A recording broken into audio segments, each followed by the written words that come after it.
आणि बुलेटिनची सुरुवात करणार आहोत पावसाच्या बातमीनं, कारण रात्रभर कोसळलेल्या मुसळधार पावसामुळे पुण्याला अक्षरशः झोडपून काढले। गेल्या 32 वर्षांमध्ये एवढा पाऊस कधीच झाला नाही अशी प्रतिक्रिया पुणेकरांनी दिली आहे। अनेक रस्त्यांना नद्यांचं स्वरूप आलंय, तर अनेक सोसायट्या पाण्यामध्ये गेलेल्या आहेत। तळमजल्यापर्यंत पाणी शिरल्यामुळे शेकडो कुटुंब रस्त्यावर आलेली आहेत। पुण्यातील जनजीवन जे आहे पुण्यातलं ते विस्कळीत झालंय। रस्त्यावरील पूर्णच्या पूर्ण कार पाण्यात गेल्यात। लोक जीवाचा आटापिटा करून पाण्यातून मार्ग काढतायत। सकाळपासून नागरिकांच्या बचावासाठी रेस्क्यू टीमला पाचारण करण्यात आले। बोट लाईफ जॅकेट घेऊन रेस्क्यू टीम पुण्यातील पूरजन्य भागात पोहोचलेली आहे। पुण्यातील एकता नगर, निंबज नगर भागात छातीपर्यंत पाणी साचलंय, तर आपला जीव वाचवण्यासाठी सगळ्यांचीच धडपड सुरू आहे। काही जण गच्चीवर जाऊन बसलेत, तर काही जण भिंतीवर चढून बसलेले आहेत। आणि आपण थेट जाऊयात, आमचे प्रतिनिधी पुण्यातून वैभव सोनावणे आपल्या सोबत आहेत। वैभव, सध्या तुम्ही कोणत्या भागात आहात, तिथं काय परिस्थिती आहे?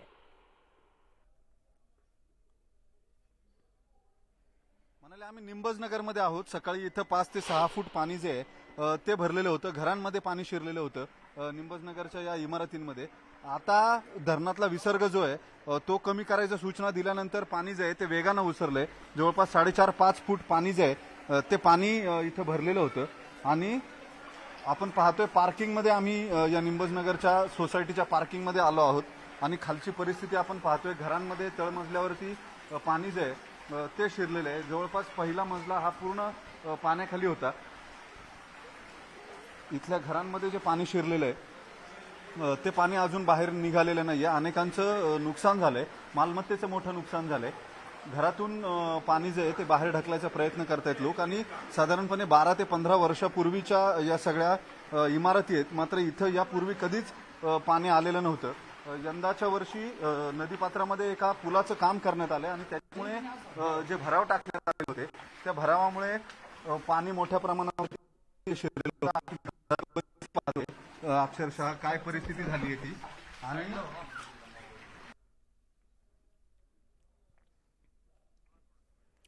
तर ही पुण्यातली दृश्य पाहतोय। पुण्यामधल्या निंबज नगरमध्ये पाणी साचलेलं आहे। सकाळीच खरं तर या ठिकाणी अगदी छातीपर्यंत पाणी साचलेलं होतं, त्यामुळे लोकांचं जनजीवन विस्कळीत झालेलं आहे।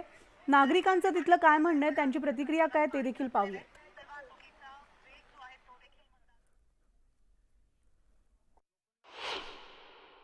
पाऊस झालेला एवढं नक्की, पण आपली यंत्रणा तेवढी सक्षम करायला ठेवायला पाहिजे होती की आपण असं राहिलंच नाही पाहिजे। दरवेळेस पाऊस येतो, इथे पाणी घुसतं, इथल्या यंत्रणेला हे माहिती आहे।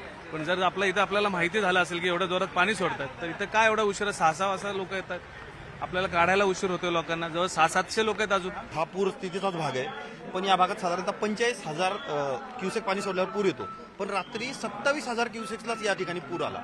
यापेक्षा वाईट बाब म्हणजे पाटबंधारे विभाग आणि महापालिकेचं कोऑर्डिनेशन नव्हतं। या लोकांना कुठलीही सूचना दिली नाही। जेव्हा लोकांच्या पार्किंगमध्ये पाणी आलं तेव्हा लोकांची धावपळ झाली। इथल्या स्थानिक नगरसेविका आहेत त्या आल्या, त्यांनी लोकांना सूचना केल्या, पण तोपर्यंत पाण्याचा फ्लो एवढा वाढला होता की अनेकांच्या घरात पाणी घुसलंय। जवळपास 70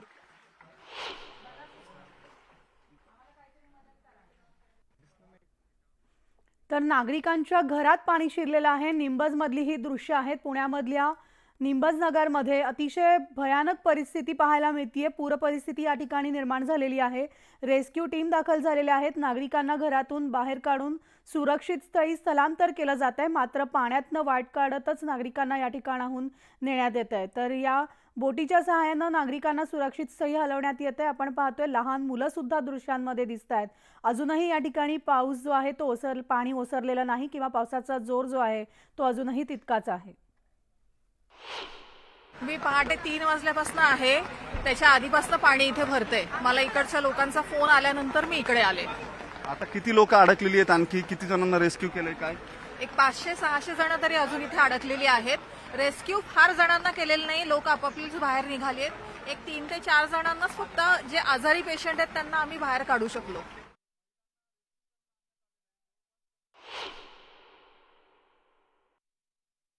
तर आपण पाहिलं पुण्यातल्या नगरसेविकेनं ही खरं तर प्रतिक्रिया दिलेली होती की अजूनही काही लोकांचा रेस्क्यू बाकी आहे। या ठिकाणी अजूनही पाणी जे आहे ते ओसरलेलं नाही, किंवा पावसाचा जोर कमी झालेला नाहीये। पुण्याच्या निंबज नगरमधील आनंद अपार्टमेंटच्या टेरेसहून या पूरपरिस्थितीचा आढावा घेतला आमचे प्रतिनिधी वैभव सोनवणे यांनी. तर या पाण्यातनं वाट काढत कसरत करत खरं तर नागरिकांना बाहेर नेण्यात येते. आपण पाहिलं त्या लहान मुलीला तिचे वडील खरं तर खांद्यावर घेऊन या पाण्यातनं वाट काढत बाहेर जात आहेत. तर काही स्वयंसेवी संस्था ज्या आहेत त्या देखील आता पाण्यात उतरून नागरिकांना सुरक्षित स्थळी हलवण्यासाठी या ठिकाणी मदत करताना दिसत आहेत. पुण्यामध्ये हा महापूर आपल्याला पाहायला मिळतोय. सिंहगड परिसर असेल, पिंपरी चिंचवड असेल, अनेक भागांमध्ये पाणी साचलेलं आहे. तर नागरिकांचं या ठिकाणी स्थलांतर सुरू आहे. एकता नगरमधील घरं सुद्धा पाण्याखाली गेलेली आहेत. NDRF पथक या ठिकाणी तैनात आहे. तर निंबज नगर सुद्धा पाण्याखाली गेलेलं आहे. अगदी इमारतीच्या पहिल्या मजल्यापर्यंत पाणी शिरलेलं आहे. अनेक वाहनं जी आहेत ती पाण्याखाली गेलेली आपण पाहतोय. चारचाकी वाहनं जी आहेत ती सुद्धा पाण्याखाली बुडालेली आहेत. तर या ठिकाणी आता NDRFचं पथक असेल, आपत्कालीन व्यवस्था असेल, सगळे अधिकारी जे आहेत ते देखील दाखल झालेले आहेत आणि युद्ध पातळीवर या ठिकाणी कार्य सुरू आहे. गेल्या 48 तास पुण्याला पावसानं जे झोडपून काढले त्याचा परिणाम आपण पाहिला. शहराच्या अनेक भागांमध्ये, सखल भागांमध्ये पाणी साठलेलं होतं. आपण या मुठा नदीच्या पात्रावरती आहोत. पात्राच्या बाहेर नदी कशा पद्धतीनं दुथडी भरून वाहते ते आपण पाहतोय आणि नदीच्या आसपास असलेली जी बांधकामं आहेत इथं सगळीकडे मोठ्या प्रमाणावरती पाणी शिरलेलं आहे. आता सकाळची परिस्थिती पाहिल्यानंतर खडकवासल्यातला विसर्ग जो आहे तो जवळपास 15,000वरती आणण्यात आलेला आहे आणि त्याच्यामुळं पाणी जे आहे ते वेगानं ओसरतंय. मात्र काल रात्री 40-45 हजार क्युसेक पर्यंत विसर्ग जो आहे तो मोठ्या प्रमाणावरती वाढवण्यात आलेला होता आणि त्याचा परिणाम असा झालाय की या निंबूजनगरमध्ये जे पाणी शिरलेलं आहे आपण पाहतोय समोर ब्रिजचं काम जे आहे ते ब्रिजचं काम सुरू होतं आणि या ब्रिजच्या कामामुळे नदीच्या पात्रामध्ये भर टाकली आणि त्याच्यामुळे पाणी इथं आलंय अशा पद्धतीची तक्रार जी आहे ती इथल्या स्थानिकांकडून केली जाते. इथं अनेक वर्ष राहणारे नागरिक जे आहेत त्यांच्याच इमारतीवरून आम्ही तुम्हाला ही दृश्य दाखवतो. त्यांना विचारूया, तुम्ही किती वर्ष झाले काका राहता इथं? 12 वर्ष झाले. आणि यापूर्वी कधी पाणी आले होतं का? नाही, कधीच नाही. ज्या ठिकाणी गाड्या ज्या आहेत त्या पूर्णतः बुडालेल्या होत्या त्या गाड्या आता त्यांचं पाणी ओसरल्यामुळे या गाड्या दिसत आहेत आणि त्यांचे सायरन जे आहेत ते जोरजोराने सगळे सायरन जे आहेत ते वाजतात. आपण पाहतोय आता खाली या सगळ्या गाड्या पूर्णतः पाण्यामध्ये होत्या. रिव्हर रेसिडेन्सीच्या पार्किंगमध्ये लावलेल्या या सगळ्या या गाड्या आता पूर्ण दिसायला लागल्यात. मात्र या गाड्यांमध्ये पाणी गेल्यानं सगळे सायरन्स जे आहेत या गाड्यांचे ते वाजताना दिसत आहेत. या दरम्यान पाऊस थोडा वेळ उघडीप देतोय, थोड्या वेळानं पुन्हा जोरदार सुरू होतोय. त्याच्यामुळे ही परिस्थिती जी आहे ही परिस्थिती कधी नॉर्मल होईल किंवा पाऊस जो आहे तो कधी थांबेल अशी सगळ्यांकडून विचारणा होते. आणखी 24 तास हे मुसळधार पावसाचे असं सांगितलं गेलंय. आता तरी किमान अपेक्षा करायला हवी की ज्या ज्या भागांमध्ये सखल भागांमध्ये पाणी शिरलेलं आहे तिथलं पाणी ओसरेल आणि नागरिकांचे हाल कमी होतील. कारण आता पिण्याचे पाणी असेल किंवा खाण्याच्या वस्तू असतील या सगळ्याची चणचण जी आहे ती जाणवायला लागली. एकदा पाणी उतरलं की या गोष्टींचा पुरवठा सुद्धा सुरळीत होईल. व्हिडिओ जर्नलिस्ट सचिन अंसाटे सर, वैभव सोनवणे, न्यूज 18 लोकमत, पुणे. तर उपमुख्यमंत्री आणि पुण्याचे पालकमंत्री अजित पवार यांनी देखील पुण्यातल्या परिस्थितीवर प्रतिक्रिया दिली. पाहूया. खूप मोठ्या प्रमाणावर आपल्या भागामध्ये पाऊस पडतोय, महाराष्ट्रामध्ये पाऊस पडतोय. आता मी नियंत्रण कक्षातूनच तुमच्या सगळ्यांशी बोलतोय. विशेषतः आत्ताची परिस्थिती बघता जरा पुण्यामध्ये परिस्थिती पाणी खूप आल्यामुळं एकता नगर, निंबज नगर हा जो पुण्याचा भाग आहे तिथं पाणी खूप वाढलेलं आहे. तिथं आता राजेंद्र भोसले पुण्याचे आयुक्त पोहोचलेले आहेत. स्वतः माधुरीताई मिसाळ तिथल्या आमदार ह्या सकाळपासूनच पहाटेपासूनच ते तिथं प्रयत्न करतायत. तिथले जे नागरिक त्यांच्या सोसायट्यांमध्ये पाणी गेलेलं आहे. काही पहिले मजली पाण्यामध्ये गेलेले आहेत. त्यांना पाण्यातनं बोटीतनं बाहेर काढण्याचा प्रयत्न आपण त्या ठिकाणी करतोय. प्रयत्न नाही, काम चालू केलेलं आहे. NDRFच्या पण आपण बऱ्याचशा टीमला तिथं अलर्ट केलेलं आहे. त्या पण बोटी तिथं पोहोचलेल्या आहेत. आता मला आपल्यामार्फत महाराष्ट्राला सांगायचं आहे की आता मुंबईमध्ये कुर्ला घाटकोपरला 2 आपण NDRFच्या टीम ठेवलेल्या आहेत. ठाण्याला 1 ठेवली, पालघर 1, रायगड 1, रत्नागिरी 2, कोल्हापूर 1, सांगली 1, सातारा 1, सिंधुदुर्ग 1. मुंबईमध्ये स्टँडअलोन 3 टीम आहेत, पुण्यामध्ये 3 आहेत, नागपूरला एका अशा 18 स्टँडअलोन आणि तिथं ॲक्च्युली ह्या टीम आपण ठेवलेल्या आहेत. तसंच तर पुण्यामधल्या राजगुरुनगर येथील पोलीस कस्टडीमध्ये गुडघाभर पाणी शिरलेलं आहे. राजगुरुनगर पोलीस स्थानक जे आहे, लॉकअप जे आहे, त्यामध्ये पाणी शिरलेलं असून तहसीलदार कार्यालयाजवळ आहे. तर गेली 2 दिवस या ठिकाणी पडत असलेल्या संततधार पावसानं 4ही कस्टडी रूममध्ये गुडघाभर पाणी शिरलंय. कस्टडीमध्ये सध्या एकही आरोपी नाहीये आणि पोलीस कर्मचारीच या ठिकाणी पाणी काढतानाची दृश्य समोर आलेली आहेत. तर आमचे प्रतिनिधी रायचंद शिंदे आपल्यासोबत आहेत. रायचंद, सध्या या ठिकाणी काय परिस्थिती आहे? पाऊस थांबलाय का? पाणी ओसरलंय का? म्हणाले आपल्याला माहिती आहे, पुणे जिल्ह्यामध्ये मागच्या काही दिवसामध्ये पाऊस थांबलेला होता, पण काल दिवसभर आणि रात्रभर सुद्धा जोरदार पाऊस सुरू आहे. आणि याचमुळं राजगुरुनगर मधली ही जी काही पोलीस कस्टडी आहे, या ठिकाणी जे छत होतं ते सुद्धा त्यातून ते पाणी गळालेलं आहे. जुनी इमारत आहे त्यामुळं. आणि नशीब हेच की या ठिकाणी कुठलाही आरोपी नव्हता या कस्टडीमध्ये. गुडघाभर पाणी आणि पोलिसांना अक्षरशः सकाळपासून ते काढावं लागतंय. मुसळधार पाऊस पडतोय. यामुळं सध्या सगळीकडे म्हणजे जसं पोलीस स्टेशनला हा त्रास, तसा आदिवासी भागात किंवा ग्रामीण भागामध्ये बऱ्याच ठिकाणी नद्यांना पूर आलेले आहेत. आणि हा थांबलेला पाऊस मागच्या 8-10 दिवसामध्ये थांबला होता, तो आता सुरू झालाय. त्यामुळे बऱ्याच ठिकाणी नुकसान सुद्धा आहे. नद्या नाल्यांना पाणी सुद्धा येते. त्यामुळं बऱ्याच ठिकाणी जनजीवन सुद्धा विस्कळीत झालेले म्हणाले. निश्चितच. धन्यवाद रायचंद या सविस्तर माहितीसाठी.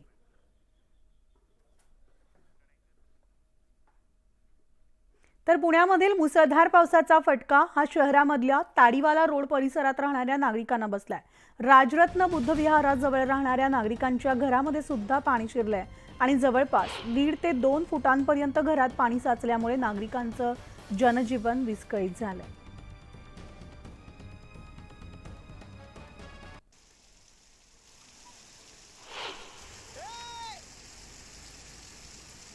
आणि ही दृश्य आहेत पिंपरीमधली. पिंपरीमध्ये एक कार पुराच्या पाण्यात बुडालेली आहे. हॉस्पिटलमध्ये जात असताना पुरावरील पाण्याचा अंदाज न आल्यामुळे कार पुलावरून थेट पुराच्या पाण्यात कोसळली. दरम्यान स्थानिकांच्या मदतीनं सुदैवानं कारमधील दोघांचे प्राण वाचवण्यात यश आलेलं आहे.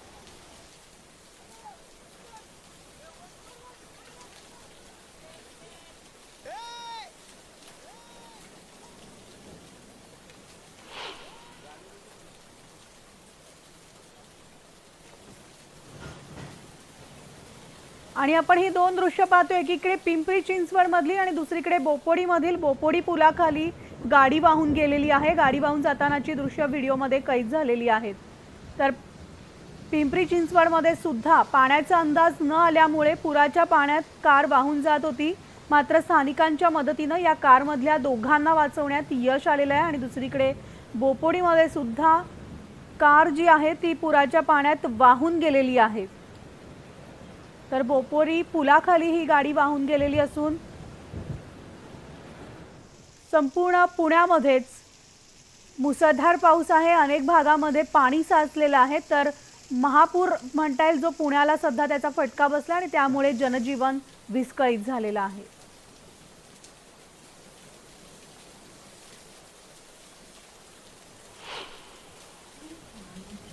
पुण्यामध्ये मुसळधार पावसाच्या तडाख्यामुळे मुळा-मुठा नदीच्या पाणी पातळीत सुद्धा वाढ झाली आणि अनेक सखल भागांमध्ये पाणी साचलंय. तर संपूर्ण डेक्कन परिसर जलमय झालेला आहे. घरांमध्ये सुद्धा पाणी शिरल्यामुळे मोठ्या प्रमाणात नागरिकांचं नुकसान झालंय. ही आत्ता दुपारी 12ची ही ताजी दृश्य आपण पाहतोय. पुण्यामधली ही मुळा-मुठा नदीच्या आसपासची आणि परिसरातली ही दृश्य आहेत. तर या ठिकाणी अजूनही पाण्याचा प्रवाह जो आहे तो वाढलेला आहे, कारण पाऊस जो आहे तो ओसरलेला नाही.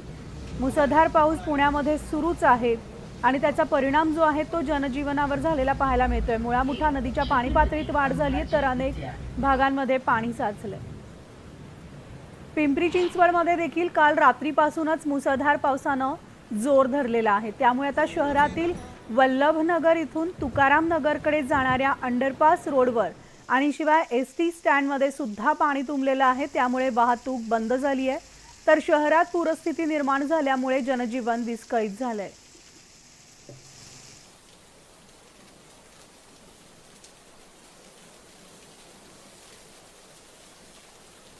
पिंपरी चिंचवड शहरात मुसळधार पाऊस पडतोय. अनेक सोसायट्यांमध्ये पाणी शिरलंय तर नागरिक देखील अडकून पडलेत आणि या ठिकाणी साधारण 2 ते 3 हजार नागरिक बिल्डिंगमध्ये अडकून असल्याची माहिती तिथल्या रहिवाशांनी दिली आहे.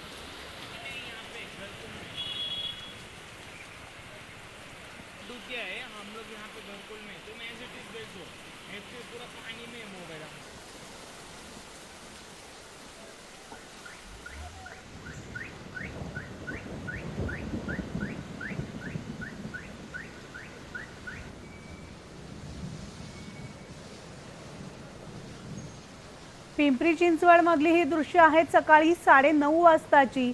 तर या ठिकाणी अनेक इमारतींमध्ये पाणी शिरलेलं आहे. पार्किंग एरिया जो आहे तो पाण्याखाली गेलेला पाहायला मिळतोय. पिंपरी चिंचवडमध्ये घरकुलमधील नागरिक चांगलेच आक्रमक देखील झाले होते. पुराच्या परिस्थितीमुळे तिथलं जनजीवन विस्कळीत झालंय. तर अतिरिक्त आयुक्त प्रदीप जांभळे यांना लोकांनी घेरावही घातला.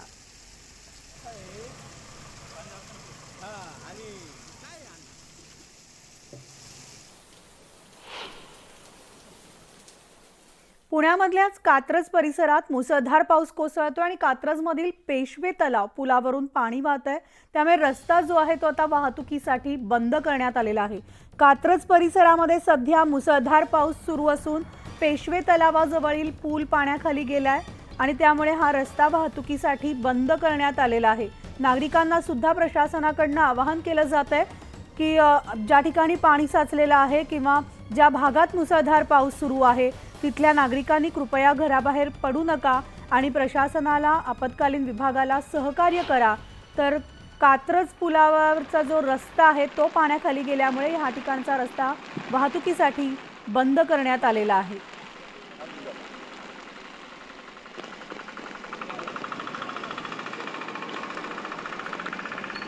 पुण्याजवळील लवासामध्ये दरड कोसळून दुर्घटना घडली आहे. दरडीखाली 2 विला गाडल्या गेलेल्या आहेत आणि या विलामध्ये राहणारे 2 ते 4 लोक बेपत्ता असल्याची माहिती समोर येते.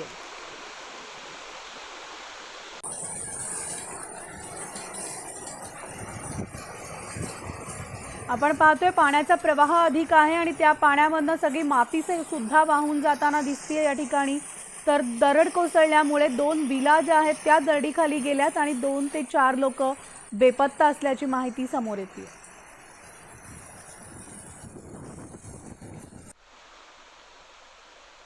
गेल्या वर्षी सांगितलं होतं प्रशासनाला की बाबा हे दरड कोसळलेली आहे.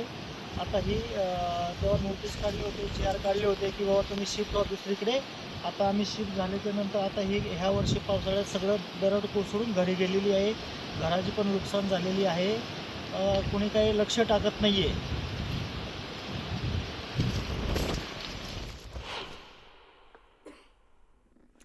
आणि दुसरीकडे रायगडमधील नागोठणेमध्ये सुद्धा मुसळधार पाऊस कोसळतोय. सतत पडणाऱ्या पावसामुळे संपूर्ण शहर पाण्याखाली गेलेलं आहे. अनेक दुकानांमध्ये पाणी शिरलंय तर सखल भागात सुद्धा पावसाचं पाणी साचण्यास सुरुवात झाली आहे. अंबा नदी धोक्याच्या पातळीवर वाहत असल्यामुळे जनजीवन विस्कळीत झालंय.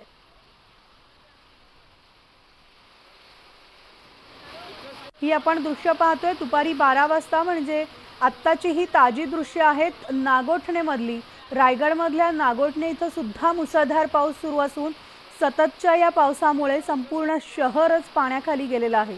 अनेक दुकानांमध्ये घरामध्ये पाणी शिरले. सखल भागात पावसाचं पाणी साचण्याला सुरुवात झाली. अंबा नदी धोक्याच्या पातळीवर वाहत असल्यामुळे जनजीवन विस्कळीत झालेलं आहे. प्रशासनाकडून सुद्धा या ठिकाणी अलर्ट देण्यात आलेला आहे. त्यामुळे पुढील काही तास हे महत्त्वाचे असणार आहेत असं हवामान विभागाकडून सांगण्यात आलेलं आहे. आमचे प्रतिनिधी प्रमोद पाटील आपल्यासोबत आहेत. प्रमोद, सध्या पावसाचा जोर कमी झालाय का? काय परिस्थिती आहे नागोठणेमध्ये? निश्चित पावसाचा जोर कमी झालेला आहे, मात्र हवा तसा कमी नाहीये. पावसाची संततधार अजूनही सुरू आहे आणि पुढच्या काही तासामध्ये या पावसाचा जोर जो आहे तो पुन्हा एकदा वाढण्याची चिन्ह आहेत. नागोठणे परिसर आपण बघत असाल तर रायगड जिल्ह्यातला अतिशय सखल असा परिसर आहे आणि आपण बघत असाल याला लागून एक अंबा नदी आहे. ती अंबा नदी दुथडी भरून वाहते. धोक्याच्या पातळीच्या अंबा नदीने ओलांडली आहे. त्यामुळे सगळं जे पाणी आहे ते शहरामध्ये घुसलंय. संपूर्ण जनजीवन विस्कळीत आहे. पुढील तास अत्यंत महत्वाचे आहेत. खबरदारीचे उपाय घेण्यासाठी सर्व प्रशासनाने यासाठी अलर्ट घोषित केलेले आहेत. नागरिकांना सतर्क राहण्याचं आवाहन केलेलं आहे. मात्र पाऊस जर थांबला नाही म्हणाली तर मात्र पूरस्थिती निर्माण होऊ शकते आणि जनजीवन पूर्णपणे विस्कळीत होऊ शकते. मात्र खबरदारी नागरिकांनी घ्यावी इतकंच म्हणू शकतो आपण आता. निश्चितच धन्यवाद प्रमोद या सविस्तर माहितीसाठी. लोणावळ्यामध्ये पाहूयात. लोणावळा परिसरात गेल्या 48 तासांपासून सुरू असलेल्या मुसळधार पावसामुळे सर्वत्रच पाणी झालेलं आहे. सहारा पूल, भुशी धरण, लाईन्स पॉइंट या सगळ्या परिसरात पावसाचा अक्षरशः कहर पाहायला मिळत असल्यामुळे या ठिकाणी धबधबे सुद्धा मोठ्या प्रमाणात प्रवाहित होऊन वाहत आहेत. तर कोणत्याही प्रकारची जीवितहानी किंवा धोका निर्माण होऊ नये यासाठी सुरक्षेच्या कारणास्तव या परिसरातील सगळ्या पर्यटकांना जाण्यास आता बंदी घालण्यात आलेली आहे. मुसळधार पडणाऱ्या या पावसामुळे रत्नागिरी जिल्ह्यातल्या खेडमधील जगबुडी